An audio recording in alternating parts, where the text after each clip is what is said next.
Assalamualaikum, bertemu lagi ya anak-anak dengan Bu Fitri. Kita akan belajar tentang mata pelajaran proyek kreatif dan kewirausahaan kelas 11. Materinya adalah tentang peluang usaha. Nah, yuk kita simak. Coba perhatikan di layar itu ada 3 gambar. Yang pertama adalah seorang gadis yang sedang menggaruk kepalanya karena gatal. Ini diakibatkan oleh kutu rambut. Gambar yang kedua adalah seorang gadis yang memencet jerawat yang ada di wajahnya. Kemudian gambar ketiga adalah seorang bayi yang mengompol. Nah, dari ketiga gambar yang sudah kalian amati, coba diperhatikan ya, apa kaitannya gambar yang sudah saya tampilkan di layar tadi dengan materi peluang usaha. Nah, saya ambil contoh salah satu saja dari gambar tersebut ya. Ini ada seorang bayi yang mengompol. Bayi yang mengompol tadi merupakan suatu kondisi yang menjadi sebuah masalah. Kemudian, dari sebuah masalah, pasti tentu seseorang itu berusaha untuk mencari jalan keluar atau solusi. Nah, dari masalah yang dicarikan jalan keluar tadi, pada saatnya ini akan bisa menjadi sebuah ide bisnis. Misalkan dari bayi yang mengompol tadi, ada seseorang atau perusahaan yang pada akhirnya akan membuat atau memproduksi suatu produk, yaitu bisa jadi adalah salah satunya adalah popok. Nah, popok untuk bayi ini bisa berasal dari kertas bahannya atau mungkin dari plastik. Nah, ini merupakan ide bisnis. Kemudian dari adanya ide bisnis tadi bisa berkembang menjadi sebuah peluang usaha yang kita bisa lihat di layar. Di situ ada gambar salah satu merek popok bayi, yaitu Pampers. Kemudian gambar yang kedua dari contoh peluang usaha itu adalah Clody. Nah, Clody ini adalah salah satu jenis popok yang terbuat bahannya dari kain. Nah, kalau kita sudah saksikan alurnya dari adanya masalah, kemudian itu bisa memunculkan ide bisnis, kemudian berkembang menjadi sebuah peluang usaha. Jadi pertanyaannya adalah, apa bedanya ide bisnis dan peluang usaha? Sudah paham belum? Kalau belum, yuk kita cari tahu. Berikut ini adalah alurnya. Nah, ada sebuah permasalahan. Permasalahan itu apa sih sebenarnya secara konsep? Permasalahan atau masalah itu sendiri adalah sebuah kesenjangan atau ketidaksesuaian antara harapan dan juga kenyataan. Masalah yang bisa dijadikan ide bisnis ini adalah masalah yang tentunya dialami oleh banyak orang. Jadi nggak mungkin kalau masalah itu cuma dialami oleh satu atau dua orang, kemudian dicarikan jalan keluarnya, ini tidak akan berkembang menjadi sebuah ide bisnis jika itu tidak menjadi kebutuhan banyak orang solusinya. Nah, kemudian dari masalah tadi alurnya adalah masalah berkembang menjadi ide bisnis. Apa yang dimaksud dengan ide bisnis? Secara konsep ide bisnis itu adalah respon dari seseorang atau banyak orang ataupun dari suatu organisasi untuk memecahkan suatu masalah yang telah teridentifikasi atau untuk memenuhi kebutuhan di sebuah lingkungan masyarakat atau pasar.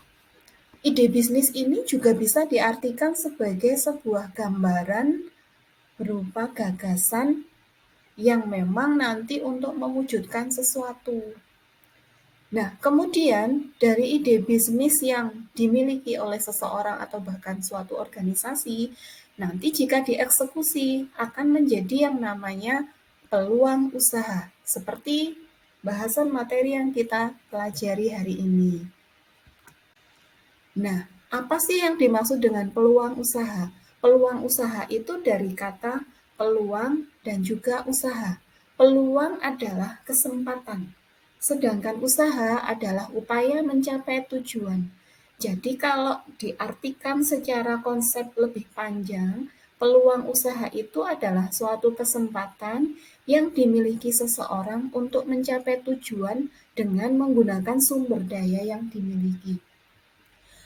Tujuan yang ingin dicapai oleh seseorang itu bisa berupa keuntungan, yakni bisa jadi uang, mungkin saja kekayaan, kepuasan batin, kemudian juga popularitas, atau bahkan status sosial.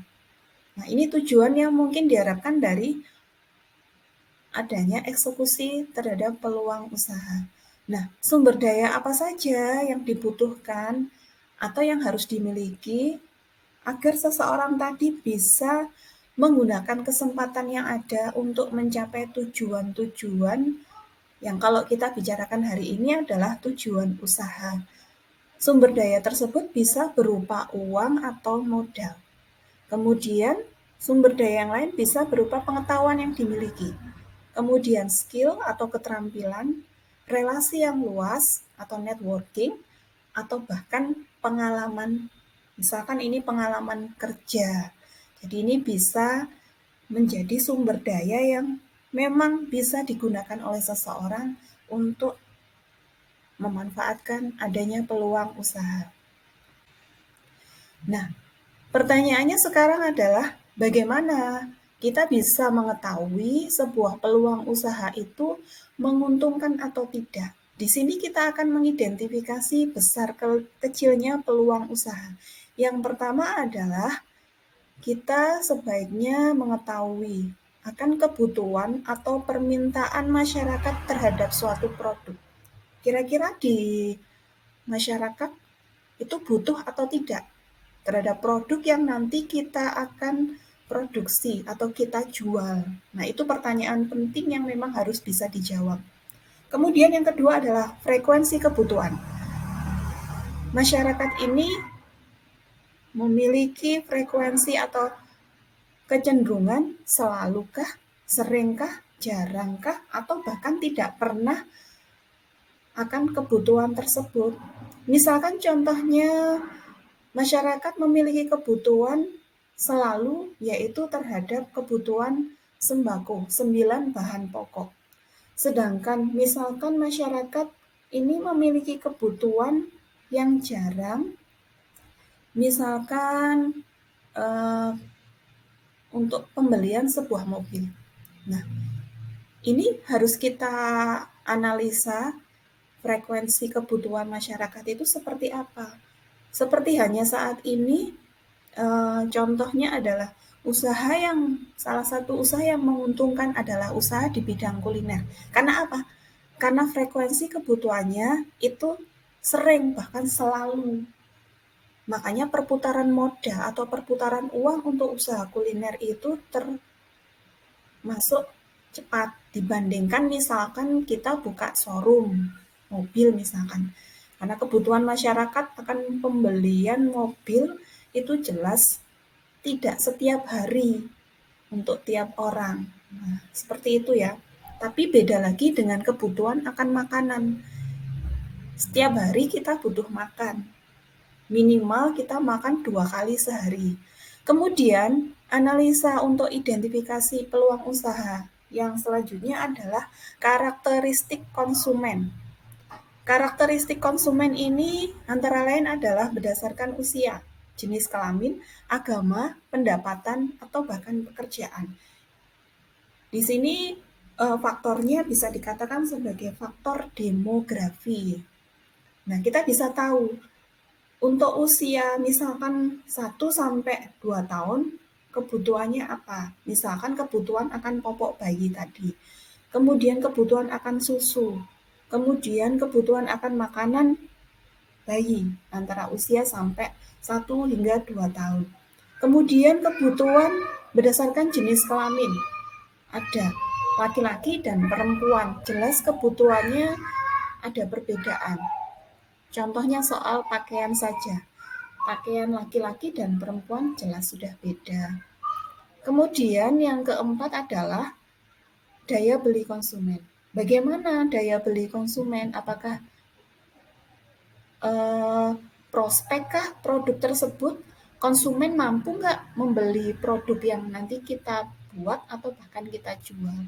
Kemudian yang terakhir adalah ada atau tidak, atau banyak atau sedikitkah pesaingnya. Banyak dan sedikit pesaing itu juga bisa melihat bahwa peluang usaha tersebut itu menguntungkan atau tidak. Kalau tidak ada pesaing, bisa dikatakan dari satu sisi menguntungkan, karena kita tidak memiliki saingan dalam berjualan. Tapi bisa juga diartikan bahwa produk tadi itu tidak dibutuhkan masyarakat, sehingga tidak diminati oleh orang lain yang akan jadi pesaing kita. Seperti itu ya. Nah, sumber-sumber peluang usaha sebenarnya ada banyak di sekitar kita. Di sini Bu Fitri akan merangkum menjadi 4 sumber. Yang pertama adalah sumber peluang usaha yang bisa kita manfaatkan adalah dari diri sendiri. Yang pertama adalah dari hobi. Nah, kita mungkin punya hobi tertentu ya. Apa yang dimaksud dengan hobi? Hobi itu adalah hal yang kita sukai, hal yang kita lakukan terus-menerus dan kita senang melakukannya. Itu adalah hobi. Contohnya adalah seperti Bu Fitri. Bu Fitri itu hobi untuk membuat kue. Makanya bisa memanfaatkan peluang usaha di bidang kuliner, yaitu membuat kue. Seperti itu contohnya. Kemudian dari diri sendiri, sumber peluang usaha itu bisa berasal dari keahlian. Kita mungkin ahli membuat kue, ahli dalam elektronika, ahli IT, dan lain sebagainya. Itu bisa menjadi sumber peluang usaha yang menguntungkan. Bisa jadi juga dari diri sendiri itu adalah latar belakang pendidikan yang kita miliki. Misalkan kita punya latar belakang pendidikan S1 pendidikan. Nah, kita bisa buka kursus, buka bimbel, jadi tentor, dan lain sebagainya. Kemudian sumber peluang usaha yang kedua adalah dari faktor lingkungan, yaitu antara lain usaha yang dimiliki orang tua. Itu bisa menjadi sumber peluang usaha yang menguntungkan bagi diri kita. Kemudian lingkungan rumah. Contohnya saja misalkan di sekitar rumah kita banyak anak kecil. Nah, kita bisa membuka usaha, misalkan les-lesan. Seperti itu ya. Dan yang ketiga adalah kebiasaan. Kemudian, sumber peluang usaha yang ketiga adalah dari saran, keluhan, permintaan, atau bahkan harapan konsumen.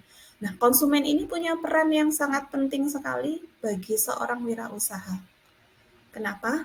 Karena dari saran, kritik, masukan konsumen itu bahkan bisa menjadi contoh sumber peluang usaha yang bisa menguntungkan dan bisa dimanfaatkan. Contoh pengalaman dari Bu Fitri adalah ketika memiliki usaha kue, nah ada saran bahkan permintaan dari konsumen untuk membuat produk yang lain atau varian yang lain. Nah, ketika dicoba, ternyata kemudian di launching ke pasaran, ternyata itu akhirnya menjadi salah satu produk juga yang bisa bertahan sampai sekarang dan tetap ada permintaan terus dari konsumen. Nah, itu contoh ya. Kemudian, sumber peluang usaha yang keempat adalah dari perubahan yang terjadi. Perubahan yang terjadi itu bisa berasal dari perubahan peraturan pemerintah. Banyak peraturan pemerintah yang itu pada akhirnya bisa memunculkan ide-ide bisnis yang kemudian bisa menjadi peluang usaha yang menguntungkan. Contohnya misalkan ketika terjadi pandemi, pemerintah itu memberikan peraturan bahwa harus pakai masker, wajib pakai masker kemanapun, terutama ketika berada di antara kerumunan. Nah, itu menjadi peluang usaha yang menguntungkan produsen masker atau bahkan penjual masker. Akhirnya menjadi tren. Banyak yang jualan masker, banyak yang produksi masker. Nah, itu contoh ya. Kemudian, sumber peluang usaha dari perubahan yang terjadi itu bisa karena tekanan kerja, kemudian dari teknologi, kemudian juga dari tingkat kebutuhan. Nah, itu diantaranya sumber-sumber peluang usaha yang bisa kita ketahui dan akhirnya kita bisa action, kita memilih sumber dari mana yang paling mudah jelas adalah dari diri sendiri. Meskipun tidak menampik kemungkinan sumber-sumber lain di luar diri kita itu adalah salah satu sumber yang potensial yang jika kita bisa mewujudkannya itu menjadi sesuatu yang mendatangkan keuntungan. Nah, sekarang waktunya quiz ya, quiz time. Nah, ada 2 pertanyaan yang di sini bisa kalian baca. Bu Fitri minta 5 contoh. Yang pertama ya, pertanyaan quiz yang pertama adalah berikan 5 contoh peluang usaha yang sesuai dengan potensi daerah kalian masing-masing. Buatkan alurnya dari yang masih berupa ide bisnis hingga nanti bisa menjadi peluang usaha. Kemudian yang kedua adalah untuk mengetahui besar kecilnya minat masyarakat terhadap usaha yang didirikan, maka perlu observasi. Produk yang diproduksi harus mampu menarik perhatian konsumen. Bagaimana cara wirausaha menciptakan produk yang bisa menarik perhatian konsumen? Nah, itu adalah 2 pertanyaan yang bisa kalian diskusikan dengan teman-teman kalian di kelas. Nah, apa sih kesimpulan dari pembelajaran kita mengenai peluang usaha hari ini? Pada dasarnya, peluang usaha itu adalah kesempatan yang bisa dimanfaatkan untuk mendapatkan keuntungan. Keuntungan itu banyak kan tadi, bisa berupa uang, bisa berupa popularitas, status sosial, dan lain-lain. Nah, dari adanya masalah, itu bisa menjadi ide bisnis yang kemudian jika dieksekusi akan menjadi peluang usaha yang menguntungkan. Sumber dari peluang usaha bisa dari diri sendiri, lingkungan, perubahan yang terjadi, serta dari konsumen. Nah, pada akhirnya kesuksesan kita memanfaatkan peluang usaha tidak terlepas dari proses pertimbangan dan kerja keras. Lebih baik kita memilih dan menjalani bidang usaha sesuai dengan kesukaan dan kemampuan yang dimiliki, dan bukan karena ikut tren. Demikian ya penjelasan dari Bu Fitri kali ini. Nanti kalau ada pertanyaan, kalian bisa sampaikan ketika kita membahas materi ini, terutama kita bahas kuis yang sudah Bu Fitri tadi sampaikan. Terima kasih sudah menonton. Jangan lupa subscribe channel Movie. Terima kasih.